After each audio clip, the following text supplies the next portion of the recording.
Então, olá pessoal, estamos aqui no Teoria das Categorias e Aplicações. Hoje quem vai falar com a gente é o Diego Souza de Oliveira, ele é doutorando na UFABC e a palestra dele vai ser sobre simetrias ocultas, a nova ordem global dos grupos de Lie. Então fica à vontade, Diego, pode começar quando quiser. Maravilha, obrigado, Ana. E assim, a ideia aqui é fazer um panorama bem geral, até histórico, e bem informal mesmo, sobre como surgiu essa teoria dos grupos de Lie e meio que o raciocínio por trás, né? É meio que uma teoria que ela está na intersecção de várias áreas, ela já está meio que difundida na cultura geral da matemática, e é interessante saber as propriedades, né? Aqui a gente está interessado em estudar variedades diferenciáveis, que aí seria uma generalização do conceito de curvas e superfícies. E o legal dos grupos de Lie é justamente que eles são grupos, né? Eles têm todo o aparato algébrico da teoria de grupos que a gente pode tentar replicar aqui e extrair uma série de propriedades. Inclusive, aqui o principal foco dos grupos de Lie é estudar simetrias. Por isso o título dessa palestra. Aí vocês vão ver um pouco melhor por quê dessas coisas, né? Então, só para começar aqui do básico, eu acho que todo mundo já tem uma noção do que é uma variedade diferenciável. Uma variedade, ela basicamente é uma colagem de sistemas de coordenadas, né? Quando você tem uma curva, você cola abertos da reta. Quando você tem uma superfície, você cola abertos do plano, e assim por diante. Então, uma variedade n-dimensional seria uma colagem de abertos do Rn, aqui como sugere essa imagem aqui do planeta Terra, né? E sempre quando você for falar de variedades, você está interessado muito na intuição geométrica. Então, você pode falar em planos tangentes, em espaços tangentes que você coloca em cada ponto da sua variedade para poder estudar uma versão linear, digamos, dela. Aqui o interessante é que a esfera S2, que modela, entre aspas, o planeta Terra, ela não é um grupo de Lie. Eu deveria ter colocado esses sistemas de coordenadas aqui, nesse cara aqui. Esse cara aqui, o toro, ele é um grupo de Lie, tá? Aí a gente vai começar a intuir alguns exemplos para poder ficar claro do que a gente está falando. Todo mundo já viu grupos de Lie em alguns tipos de exemplos, então dá para ter uma intuição boa, principalmente usando matrizes. Então, exemplos comuns. Se eu considero espaços vetoriais de dimensão finita com a operação de soma, isso dá um grupo de Lie. Um grupo de Lie abeliano, né? E se a gente considerar as esferas S1 e S3, elas também dão grupos de Lie, né? Porque o S1 você pode enxergar ele dentro do plano complexo. O plano complexo aí tem uma operação natural de multiplicação. E com essa operação, a esfera S1 é um grupo de Lie. Similarmente, o S3 ele também vai ser um grupo de Lie. Por quê? Porque eu considero a operação dos quaternions. E aí, de modo totalmente análogo, essa operação vai dar essa estrutura de grupo de Lie ao S3, como os complexos davam ao S1. E o interessante é que é justamente esses os casos das esferas que são grupos de Lie. Qualquer outra esfera não é um grupo de Lie. A S2, a S4, etc. Não vai dar grupo de Lie justamente porque, digamos assim, os complexos e os quaternions são os únicos que têm essas operações de multiplicação natural. Por exemplo, se você for para os octônios, o problema é que você já perde a associatividade. E aí você já não tem mais a estrutura de grupo, né? Então, seria, sei lá, se você quer pôr uma estrutura diferenciável, seria, sei lá, um loop de Lie. O loop seria a versão, entre aspas, não associativa de um grupo, né? Então, por isso que esses dois são os únicos, assim, no quesito das esferas. De grupos de Lie de matrizes, a gente tem o GLNK, que são as matrizes invertíveis, né? A gente tem o SLNK, que são as matrizes invertíveis que tem determinante 1. A gente vai ter também o ON, que são digamos assim, as simetrias do... Calma aí que não está descendo aqui a canetinha. Agora sim. A gente tem o ON, que são as matrizes que, digamos, decodificam as simetrias do RN, né? São aquelas que preservam o produto interno. E se você quiser ver essa condição de outra forma, são as matrizes tais que A transposta é igual à identidade. Essas duas condições aqui são equivalentes, né? Aí, se você estiver trabalhando no corpo dos complexos, você vai ter as matrizes unitárias, né? Que é a mesma coisa, só que preservando o produto interno hermitiano, né? Aqui seria, então, a gente tem uma condição totalmente análoga, que vai ser A transposto igual à identidade, só que assim, a transposição nos complexos, elas são o transposto conjugado, né? Essa adjunta aqui. Então tem essa única diferença, que a segunda entrada no produto interno, ela tem essa conjugação. Para quem já estudou um pouquinho de física, né, tem os grupos lorentzianos, da geometria de Lorentz, que basicamente eles vão ser adaptações desse ON, desse UN, etc. Aí tem que considerar a coordenada temporal também. E outros grupos de Lie abelianos são os toros. Os toros basicamente são produtos de círculos, né, de circunferências, e eles podem ser representados como matrizes também, né? É só você colocar a expressão do S1 em cada entrada da diagonal, e aí você vai ter a representação matricial do toro. Aí, de antemão, eu já deixo uma pergunta. Será que todo grupo de Lie ele pode ser representado nessa forma matricial? É algo que tem uma resposta parcial que a gente pode explorar um pouco. Por exemplo, no caso dos grupos de Lie compacto, isso de certa forma vai ser sempre verdade. Todo grupo de Lie compacto ele pode ser mergulhado, imerso, enxergado como sendo um grupo de matrizes. Isso é bem interessante. Então, meio que a teoria de grupos de Lie se resume a grupos de matrizes, no final das contas. Agora, falar um pouquinho da história.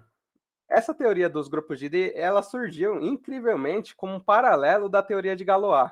O Lie ele é dessa data aqui, dessa época, de 1842 a 1899, viveu bem pouco, assim, 56 anos, se eu não me engano, quando ele morreu.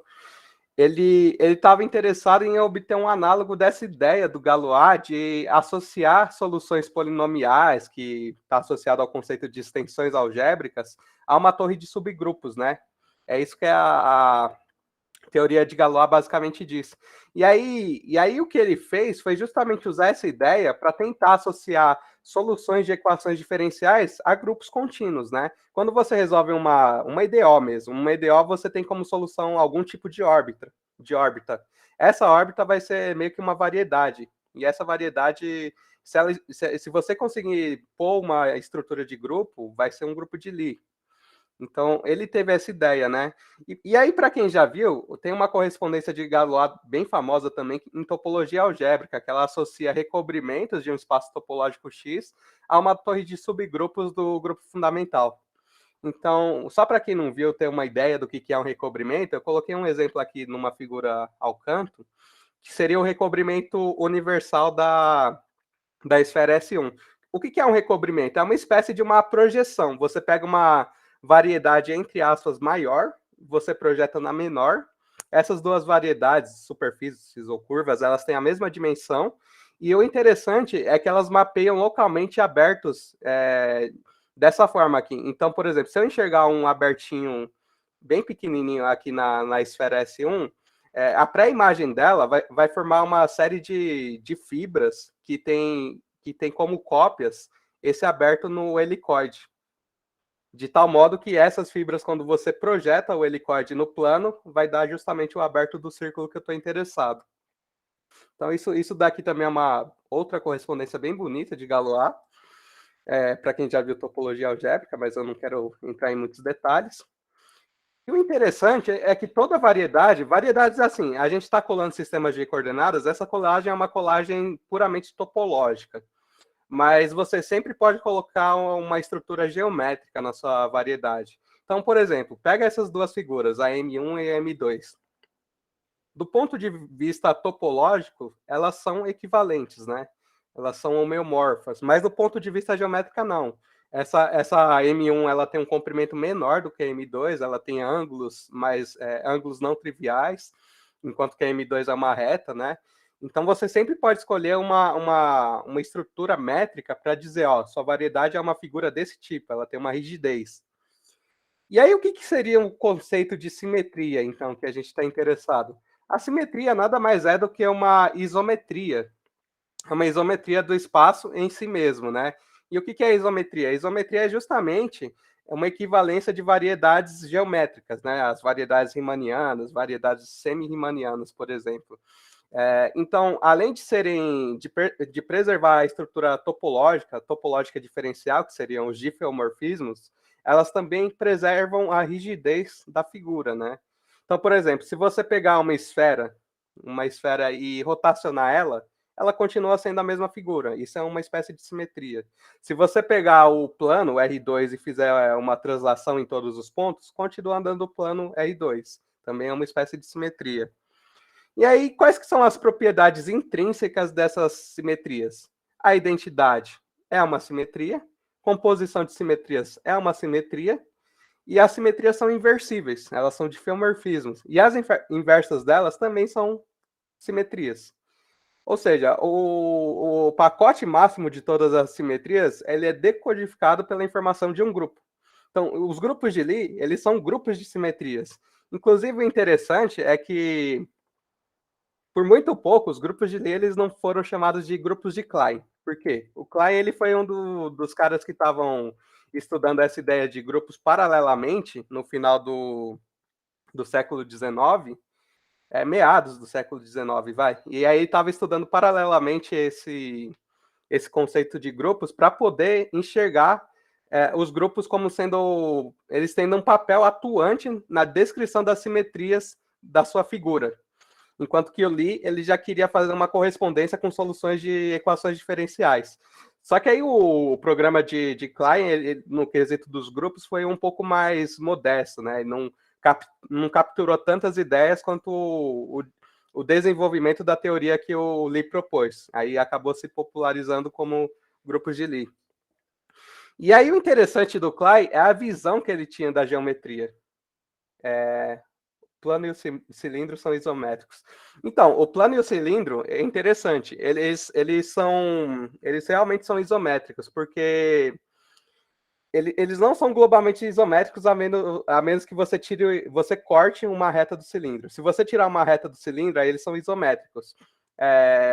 Eles só não são isométricos por causa que eles não preservam a topologia, né?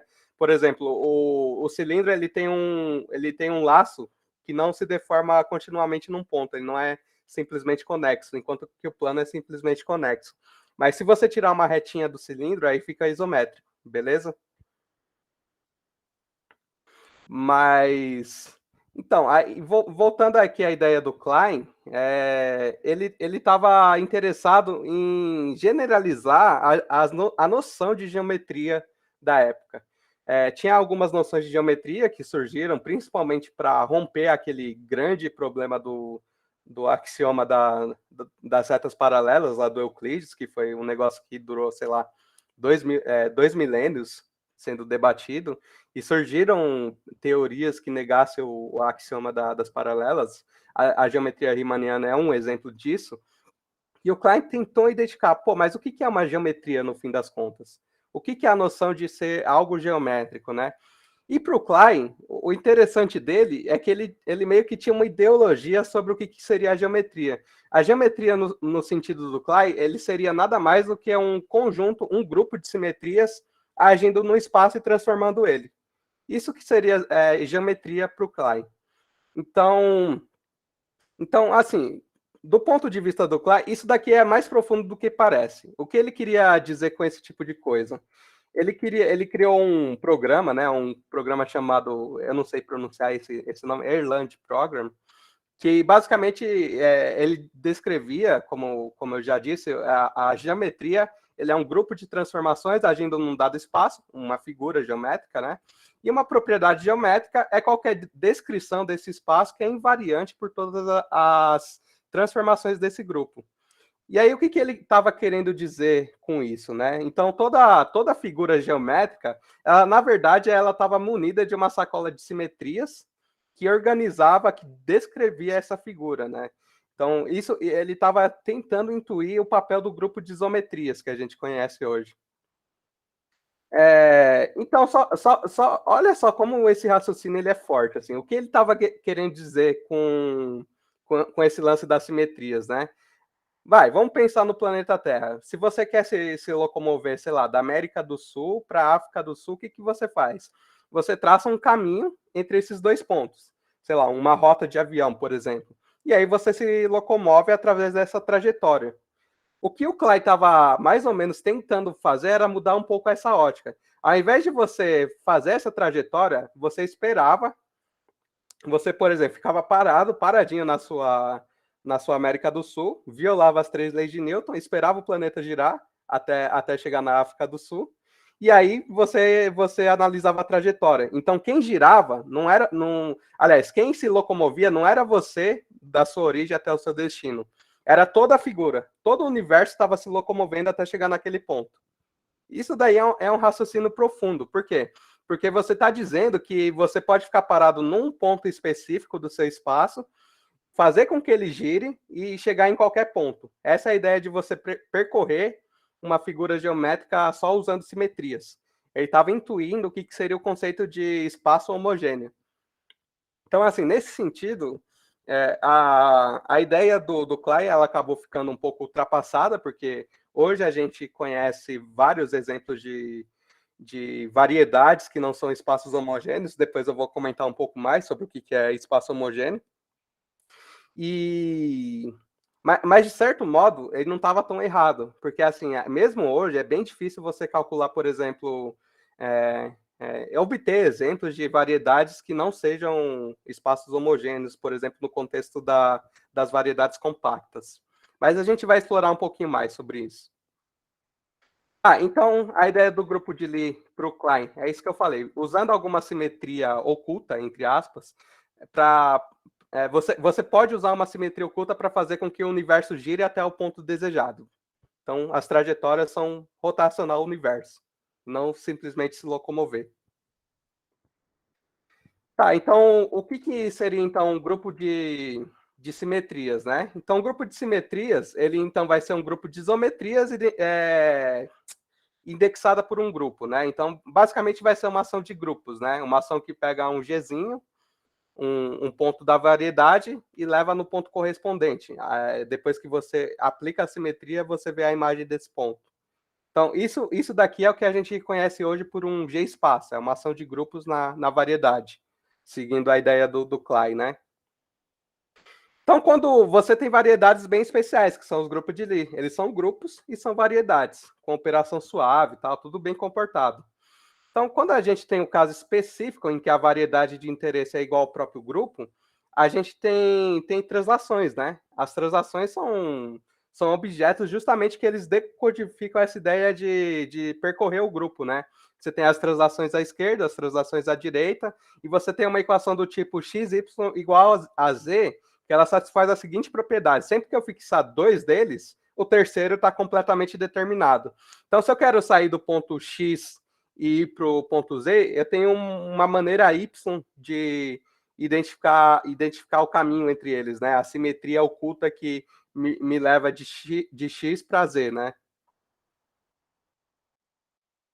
Então, o que seria então uma invariância à esquerda? É eu supor que as translações à esquerda são simetrias, que elas não alteram o formato da figura. Então você tem essas duas ações naturais, multiplicação à esquerda e multiplicação à direita.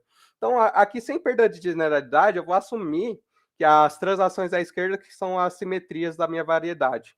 Mas eu poderia assumir que os dois são, que só um deles são, mas tanto faz. Aqui é só para fixar as ideias mesmo, né? Eu vou fazer uma pequena revisão do que seria o conceito de fibrado. Então, o fibrado é mais ou menos o que está na figura. Imagina que você tem uma vassoura, né? Essa base em marrom da vassoura é a variedade, e sobre cada ponto você coloca uma fibra. Essa fibra ela pode ser qualquer coisa. Como a gente está no contexto de variedades, ela pode ser uma variedade FP, né? E aí, só que a gente não está interessado nesse nível de generalidade tão grande, a gente está interessado em espaços vetoriais. Então, para mim, eu estou interessado no conceito de fibrado vetorial, que é justamente eu colocar um espaço vetorial em cada ponto dessa vassoura, né? Então, cada fiozinho desse é um espaço vetorial associado a cada ponto, e aí a coleção de todos esses espaços vetoriais forma o que a gente chama de fibrado, né? Então, um exemplo clássico que todo mundo conhece é o fibrado tangente, que basicamente ele vai ser a reunião de todos os espaços tangentes com uma estrutura de variedade. Isso aqui é interessante, porque assim, eu falei para vocês que vocês podem percorrer uma variedade só usando as simetrias, né? E no nosso contexto, as simetrias são as translações à esquerda, é a invariância que eu estou assumindo, né? As translações à esquerda são simetrias. Então, você pode percorrer o grupo usando as translações à esquerda, e você tem a diferencial dessas translações, que seria uma aplicação entre os fibrados tangentes. Então, o que acontece nos grupos de Lie é que a gente tem essa propriedade bem bonitinha, que esse diagrama que eu coloquei aqui é comutativo. Você pode percorrer o grupo usando translações e depois passar para o fibrado, usando um campo vetorial, uma associação tangente, né? E você pode também passar para o fibrado vetorial e depois percorrer o fibrado tangente pela diferencial da translação. É bem legal, porque assim, o que no fundo esse diagrama está dizendo é que você tem translações no grupo e translações no fibrado tangente. E as translações do fibrado tangente são dadas pela diferencial das translações à esquerda. Então, assim, toda informação de um grupo de Lie, ela pode ser centralizada num único ponto. Por quê? Se você fixar um ponto, você pode percorrer qualquer outro girando o seu universo, usando alguma assimetria. E aí, qual que a gente vai escolher por comodidade? A gente vai escolher o elemento neutro do grupo, né? Então, basicamente, para eu sair desse espaço tangente aqui e chegar nesse, é só eu aplicar alguma translação à esquerda aqui. E aí quando a gente tem essa correspondência, a gente pode levar toda a informação vetorial para o espaço tangente, que é o que está acontecendo aqui. A gente tem essa espécie de campos invariantes à esquerda, que são os campos que satisfazem esse diagrama. E aí, como esses campos aí satisfazem esse diagrama, a gente pode usar as translações do fibrado, que seriam essas aplicações para mandar tudo para o elemento neutro. Então, a gente acaba tendo um isomorfismo linear entre campos invariantes à esquerda e o espaço que a gente fixou, né, no elemento neutro, espaço tangente. E, claro, quando a gente fala de campos, a gente tem uma estrutura de colchete, que é o colchete de Lie, que é o colchete das variedades. Ou seja, a gente caiu num espaço vetorial de dimensão finita, porque a gente conseguiu transferir toda a informação do grupo para um único ponto, e a gente tem um colchete induzido. Então, esse espaço de campos vetoriais à esquerda, ou espaço tangente, se você preferir ignorar esse isomorfismo, ele é uma álgebra de Lie. E aí, só recordando, o que é uma álgebra de Lie? É um espaço vetorial, de dimensão finita para a gente, que é bilinear, antissimétrico e satisfaz a identidade de Jacobi. Jacobi, não sei pronunciar. Mas depois eu vou comentar um pouco sobre o que essa identidade ela quer dizer. Vocês podem até me perguntar no final. Então vamos considerar aqui 3 categorias. A gente tem a categoria dos grupos de Lie, onde os morfismos vão ser os homomorfismos de grupos que são contínuos. Olha que interessante nessa teoria. Só de eu assumir a continuidade, eu já ganho suavidade. Isso é um caso muito particular que só os grupos de Lie têm. Se eu tenho um homomorfismo contínuo, automaticamente ele é suave. É um teorema de regularidade bem forte esse daqui. E eu vou considerar uma restrição dos objetos, que seriam os grupos de Lie simplesmente conexos. E também a gente tem a categoria das álgebras de Lie reais de dimensão finita, cujos são os que têm morfismos como sendo os homomorfismos de álgebras de Lie. O legal é que essas duas categorias aqui, elas vão ser equivalentes. Então, a gente pode definir uma aplicação que leva a um homomorfismo de grupos de Lie e associa ele à diferencial. A diferencial é justamente para você poder levar tudo para o ponto neutro do grupo, né? Então, você tem uma correspondência entre grupos de Lie simplesmente conexos e álgebras de Lie. Essa correspondência, claro, ela não vai ser total sobre os grupos de Lie.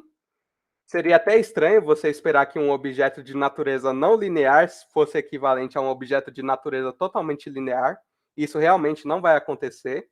E uma maneira fácil de você enxergar isso é tomar o quociente de um grupo de Lie, não simplesmente o quociente de um grupo de Lie por uma ação discreta.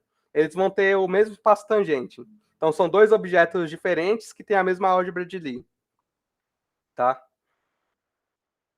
Mas, assim, isso que é legal, né? Então, essa equivalência, ela está querendo dizer que esse funtor que eu defini aqui através da diferencial no ponto neutro, ele é essencialmente sobrejetivo, pleno e fiel. Cada uma dessas características é um teorema de Lie, são 3 teoremas de Lie. E aí, cada uma delas dá um teorema desse. E mais legal ainda, do ponto de vista categórico, ele preserva também as subestruturas. Claro, quando você fala de categorias, a noção de subestrutura é um pouquinho mais delicada de você abordar. Então, no caso de grupos de Lie, o que seria um subgrupo de Lie? É um grupo de Lie que está dentro do outro no sentido de imersão aqui para a gente. E aí esse funtor aqui, ele, entre aspas, ele preserva as subestruturas também, que é um outro teorema de Lie, se eu não me engano. Agora eu vou falar rapidamente do conceito de exponencial. Exponencial, ela tem várias roupagens, né? A gente já conheceu, sei lá, exponencial de matrizes, exponencial geométrica, mas no caso do grupo de Lie, o interessante é que todas essas noções de exponencial meio que são a mesma.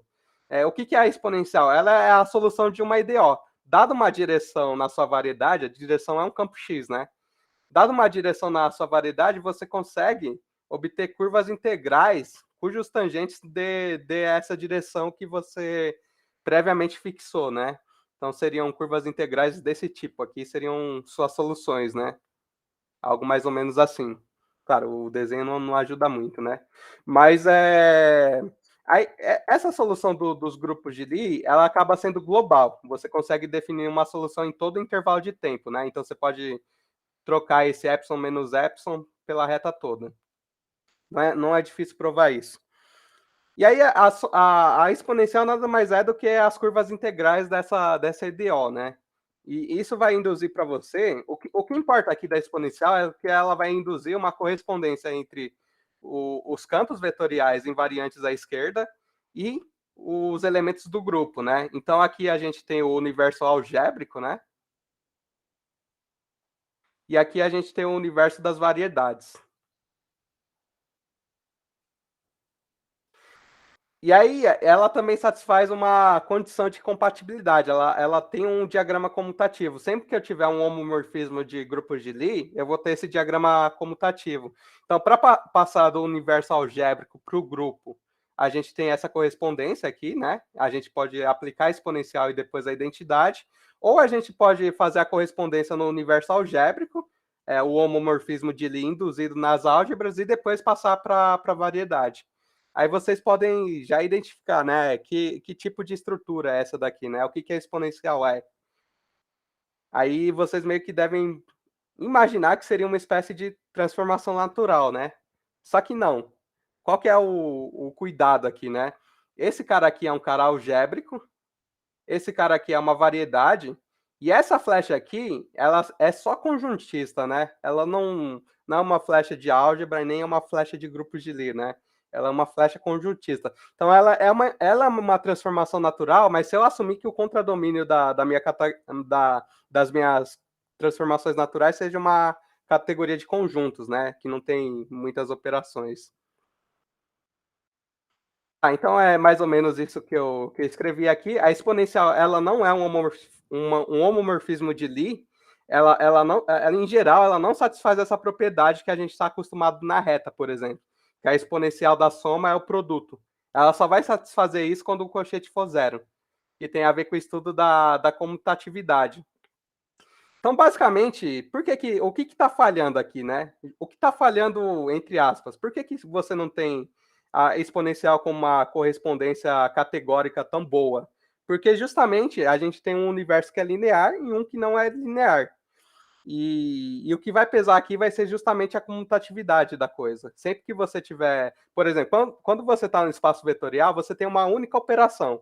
E essa operação, ela é completamente comutativa, abeliana. Quando você está num grupo de Lie, não. Essa operação não precisa ser abeliana, né? Então, justamente a falha entre o não linear, o universo não linear e o linear vai ser a falta de comutatividade. Tá, então a gente tem aqui essa noção aqui, né, Isso aqui eu já comentei, vamos passar para frente, né? Uma coisa interessante, que foi a pergunta que eu fiz lá no começo, sobre o toro, né? Eu mostrei para vocês que o toro é um exemplo de um grupo que aparentemente ele é só uma variedade, né? Uma variedade S1, cartesiano S1. Ele é uma variedade, só que ele não... Eu falei para vocês que eu posso ver o toro como um conjunto de matrizes, né? E elevado a i θ 1, e elevado a i θ n. Um conjunto de matrizes diagonal. Aí eu perguntei para vocês, bom, será que todo grupo de Lie ele pode ser visto como um grupo de matrizes? E a teoria por trás de você enxergar esse conceito é o conceito de representações. Então eu quero trocar um objeto abstrato, com uma operação abstrata, por um objeto que eu conheça bem, né? Eu saiba descrever todas as operações, que seria o contexto das matrizes, né? Então a matriz ela tem uma operação natural de soma, ela tem uma operação natural de produto, e aí eu quero ver se todo grupo de Lie eu posso enxergar como um grupo de matrizes, né? E aí, para isso, eu tenho o estudo de representações, que basicamente é estudar homomorfismos contínuos entre o grupo G e um grupo GLV de matrizes, né? Onde V é um espaço vetorial.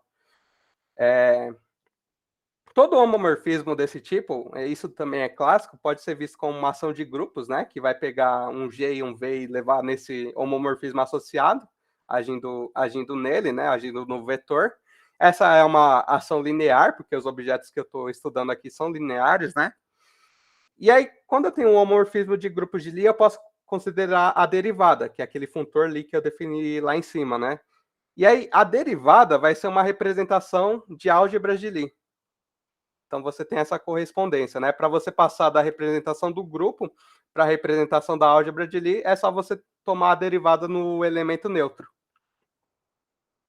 E aí esse aqui é o resultado que eu comentei para vocês, que quando o grupo é compacto, eu sempre posso enxergar um homomorfismo, uma imersão dentro de um grupo de matrizes.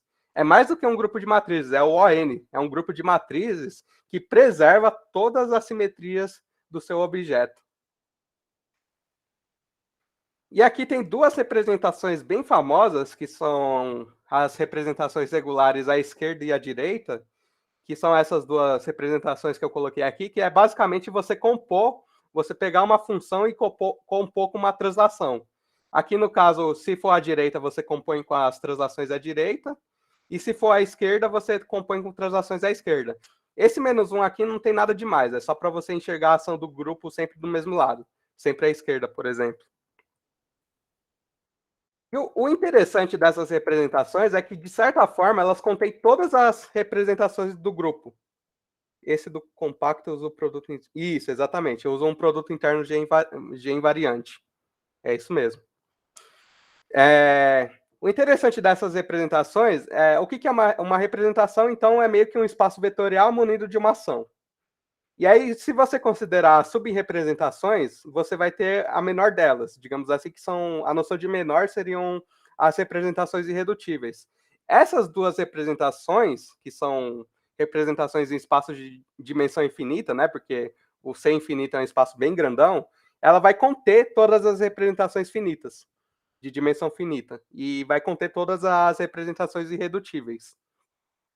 Isso é uma informação bem relevante, porque a gente vai ter um teorema chamado Teorema de Peter-Weyl, que quando a gente tiver um grupo de Lie compacto, a gente vai ter todas as representações irredutíveis, elas vão ter dimensão finita, e a gente vai ter essa decomposição do espaço C infinito de G, que seria o C infinito de G, a menos de densidade, digamos assim, ele vai ser a soma direta de todas as representações do grupo.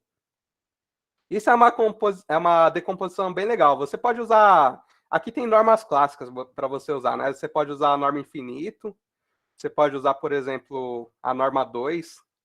A norma 2 vai te dar o L2, por exemplo, né? No caso, eu trabalho mais com a norma 2. Então, por exemplo, o que esse teorema está dizendo é que a soma de todas as representações vai dar o L2 de G. Lá da análise funcional, né? E aí, só por curiosidade, né, o que eu estudo? Eu estudo o Laplaciano, que é um operador de segunda ordem, lá em geometria diferencial, em análise real. que basicamente você pega uma base, no caso do RN, né? Você vai pegar a base canônica, vai pegar as segundas derivadas e somar. O legal dos grupos de Lie é que essa propriedade meio que ela se conserva. Você pode pegar uma base ortonormal, centralizada lá no elemento neutro, que a gente sempre pode enxergar ele como o centro de um grupo de Lie e usar toda a informação em cima dele, e considerar a soma dessas segundas derivadas. E a soma dessas segundas derivadas vai ser a representação regular à direita, a composição dela.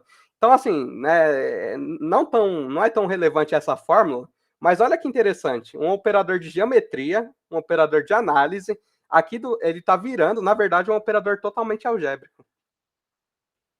É um operador que só depende das representações. E o mais legal de tudo, esse operador, ele comuta com as representações irredutíveis.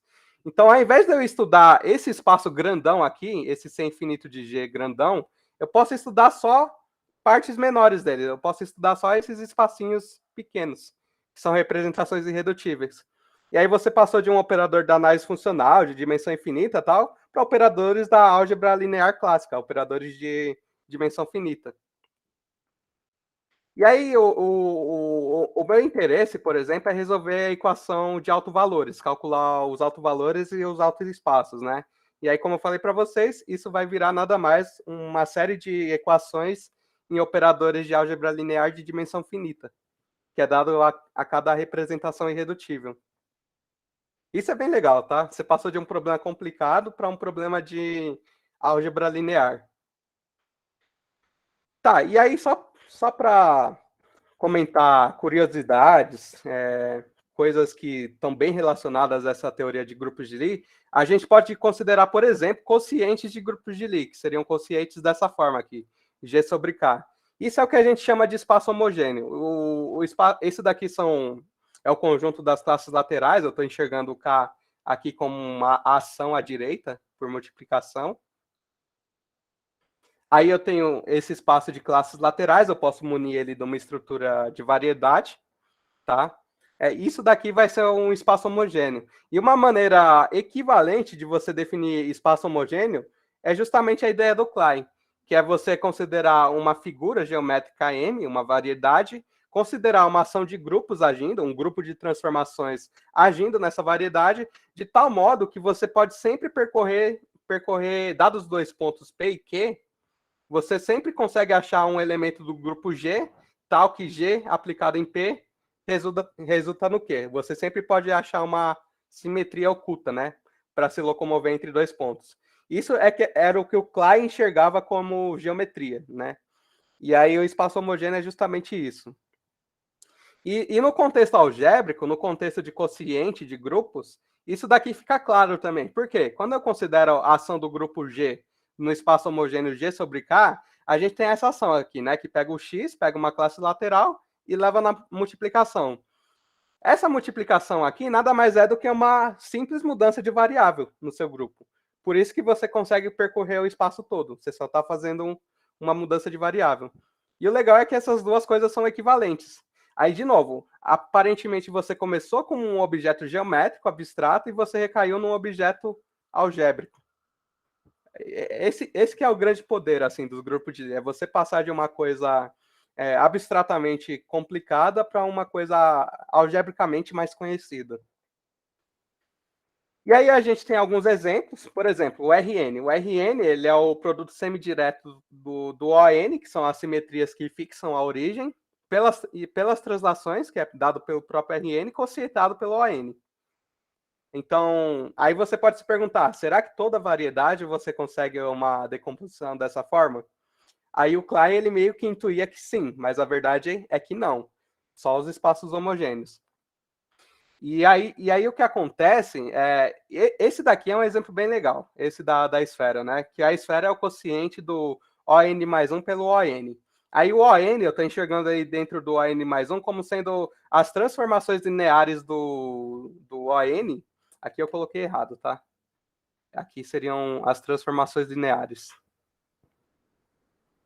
Seriam as transformações do ON mais 1. Que fixam a última coordenada. Então, basicamente, você está conscientando, né? Sempre que você passa o quociente, você está matando a estrutura que você está conscientando, né? A única estrutura que você não está matando é justamente essa que você está fixando. Então, para cada direção, você só vai ter uma única direção que vai sobreviver. Por isso que esse quociente da esfera, né? Para cada direção só sobra uma. Só sobra as direções da esfera. É bem legal. E assim, uma outra pergunta que você pode se perguntar: beleza. Será que essa decomposição é única quando ela existir? A resposta é não. Por exemplo, se eu colocar o SON aqui e colocar o SON mais 1 e o SON, continua dando o mesmo resultado. Então, essa decomposição ela não é única, tá? Mas aí é aquilo que eu falei. Um problema de variedades, você pode enxergar ele como um problema algébrico. Você pode, por exemplo, estudar as representações do SON mais 1, as representações do SON e ver que informação que isso te dá. As informações algébricas, né? E assim, exemplos não faltam. Para quem já viu, tem espaços projetivos, tem variedades grassmannianas, variedades flags, espaços hiperbólicos, etc, né? E aí, só para finalizar a apresentação de hoje, eu não vou entrar em muitos detalhes disso aqui, os grupos de Lie, eles acabam formando uma ponte bem legal para a matemática discreta, que é o seguinte: para você estudar representações dos grupos de Lie, basicamente você só precisa estudar diagramas. Diagramas, na verdade, são grafos, né? Você só precisa estudar grafos. E aí o interessante é que, por exemplo, se você tiver um grupo de Lie, você tem associado a ele uma álgebra de Lie, uma álgebra de Lie Gzinho, né? Matfrak G. E aí você vai ter se ele for semi-simples, você pode decompor ele em álgebras de Lie menores, né? Um G1, etc., até um GN, um GL, sei lá. E aí o interessante é que a galera que estava classificando álgebras de Lie, grupos de Lie, conseguiu obter uma correspondência bem bonitinha. Que a ideia seria o seguinte: eu posso caracterizar, entre aspas, álgebras de Lie irredutíveis, são álgebras de Lie simples, através de grafos, e aí as componentes conexas desses grafos vai estar associada a cada elemento dessa decomposição aqui. Isso é bem interessante. E assim, para você fazer esse tipo de classificação, você passa totalmente por um problema de matemática discreta, que é estudar grafos. E para você também classificar as representações dos grupos de Lie, que são bem importantes para poder a gente enxergar os grupos de Lie como grupos de matrizes, também é um problema de matemática discreta. É um problema bem bonito, porque basicamente ele se traduz em um reticulado. Esses reticulados com simetrias bem especiais, assim, a galera de matemática discreta gosta bastante. E aí cada pontinho especial desse reticulado, em um certo quadrante, né? Aqui a gente está formando uma espécie de quadrante com certas simetrias, né? Pontos a partir desse quadrante aqui. Cada pontinho desse vai te dar uma representação irredutível. Isso daqui é o que a gente chama de peso, né? O teorema dos pesos máximos. A cada peso máximo a gente vai ter uma simetria, aliás, uma representação irredutível. E aí o problema de classificação das representações de grupos de Lie é um problema de matemática discreta, no fim das contas, né? Então, eu acho que era mais isso que eu queria comentar com vocês. Obrigado pela atenção. Não, eu que agradeço, Diego. Muito legal a apresentação. Inclusive, essa última parte aí de matemática discreta me pegou de surpresa, não esperava. Exatamente, diagrama de Dick que o James comentou aqui. Legal. Então, vou primeiro abrir aqui para perguntas. Primeiro, eu te agradecer, né? E Daniel, James, se vocês tiverem alguma questão agora. Eu tenho uma, na verdade, antes de fazer as perguntas pós-gravação também. Beleza. Você comentou lá sobre a identidade de Jacob, também não sei qual que é a pronúncia. Qual que seria a interpretação? Porque para mim era só uma fórmula mesmo. Então, olha que interessante. Realmente acabei esquecendo, ainda bem que eu falei para me lembrar. Mas isso daqui é legal. É muito legal mesmo, assim. Olha que interessante. A gente tem lá no contexto de variedades, a gente tem o cochete de Lie, né? Que ele vai pegar dois campos e vai te devolver num campo. Lá nas variedades, a gente tem uma espécie de derivada que chama derivada de Lie. A derivada de Lie, ela basicamente é uma aplicação que ela é uma derivada. É uma derivada, sei lá, de dois campos. Você pega um campo Y e você quer derivar na direção de X. Só que o interessante dessa derivada é que ela vai dar justamente o cochete. Aqui eu não sei se eu coloquei na ordem correta, tá? Mas tudo bem, não faz diferença. E assim, como toda boa derivada, ela satisfaz uma regra de Leibniz. Então, ela vai satisfazer essa regra aqui. Claro, já que eu tenho uma estrutura que é um produto algébrico e é uma derivada, então eu posso me perguntar como é que é a relação da derivada em relação a esse produto, né? O que seria isso daqui, né? Isso daqui vai satisfazer uma regra de Leibniz, que é a derivada do primeiro, copia o segundo, né? Aliás, é isso, a derivada do primeiro, copia o segundo, mais copia o primeiro, que é o y, e deriva o segundo. É uma regra de Leibniz desse tipo aqui. E aí, quando você está estudando a identidade de Jacobi, que você vê aquela relação bem estranha, né? Isso daqui. É uma soma cíclica, né? Que eles falam. Y, zx, mais z, xy, igual a zero. Acho que é isso, né? A identidade de Jacobi. Isso daqui nada mais é do que dizer que Claro, quando você tem um grupo, você tem as aplicações adjuntas, que basicamente você vai... Não vou nem falar na adjunta do grupo, vou falar logo na adjunta da álgebra de Lie. A adjunta da álgebra de Lie, ela vai pegar um elemento da álgebra de Lie, vou chamar de x lá mesmo, e vai levar no A de x, que é basicamente você fixar uma das entradas do colchete. Isso daqui é uma operação na própria álgebra de Lie, né? E aí, o interessante dessa propriedade de Jacobi, a única coisa que ela está dizendo é que a adjunta ela satisfaz a regra de Leibniz.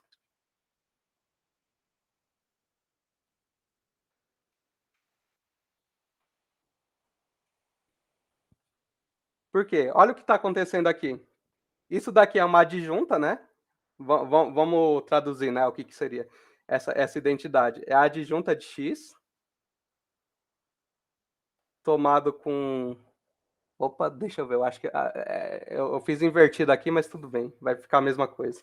Então, isso daqui, na verdade, vai ser o x, adjunta de y, aplicado em z, né? Mais o y, adjunta de... Agora eu tenho que ver qual que eu vou usar aqui. Eu vou usar o último, na verdade. Vou deixar esse daqui em branco por enquanto. Vou usar esse daqui. Então vai ser z, adjunta de y em x. Como é que é? Acho que eu me perdi aqui. Isso daqui vai ser igual a adjunta de y. Depois eu ajusto os sinais aqui, tá? Vai ser igual a adjunta de y, que é esse daqui, com sinal de menos, né? Aplicado no zx. Agora a gente só tem que tomar cuidado para ajeitar os sinais aqui, né? Esse aqui eu passei para o outro lado, ficou menos. Deixa eu ver aqui o que faz sentido.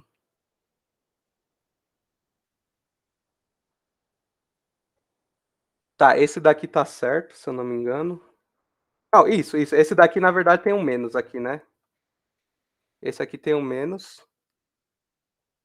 Tem um menos porque eu inverti esse cara aqui, ó. Esse cara com esse. Tá? Aí eu posso usar a propriedade de antissimetria do colchete, né? Adjunta y, z, mais adjunta y, x, z, é igual a adjunta de y, zx. Eu me perdi aqui, mas assim, a propriedade de Jacobi é essa daqui, né? Essa propriedade aqui, essa propriedade. Que nada mais é do que a regra de Leibniz que a gente viu da derivada de Lie aqui. Então, assim, estudar a não comutatividade dos grupos de Lie é você estudar a representação adjunta do grupo de Lie. E aí, quando você passa para a correspondência algébrica, que são as álgebras de Lie, você tem a adjunta da álgebra de Lie. E aí, a adjunta da álgebra de Lie vai ter essa identidade de Jacobi, que nada mais é do que a tradução da regra de Leibniz da derivada de Lie. Então, isso daí é assim que você estuda, digamos assim, a parte não comutativa dos grupos, né? Porque a parte comutativa você já sabe, né? Ela tem o cochete zero, né? Então, isso é interessante. E uma coisa que eu esqueci de mencionar é que quando você tem, por exemplo, quando você está estudando álgebra de Lie, você tem a subálgebra de Cartan. O que é essa subálgebra de Cartan? Ela é, digamos, entre aspas, ela é a maior subálgebra abeliana dentro da sua álgebra. E qual que é o análogo disso nos grupos de Lie? É o maior toro maximal dentro do grupo de Lie. Então você tem essa correspondência bem bonita também.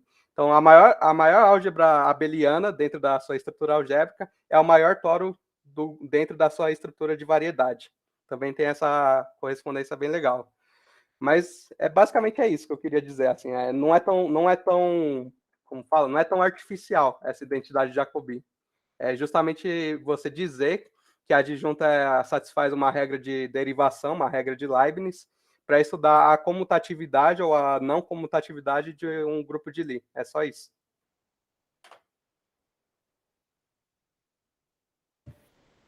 Bem legal, bem interessante isso.